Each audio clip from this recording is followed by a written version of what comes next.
How to fix Samsung apps that won't finish updating. Force restart the TV. Hold the power button until the TV turns off and back on.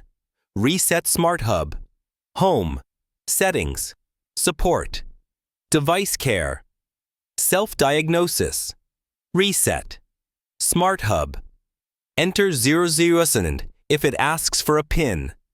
Update your TV software. Settings. Support. Software. Update.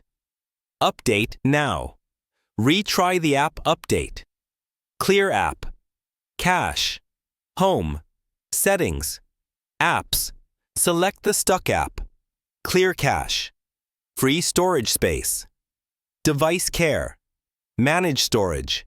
Delete unused apps. Apps need free space to update. Restart your router. Unplug for 10 seconds. Reconnect. Retry the update. If this helped, like and subscribe.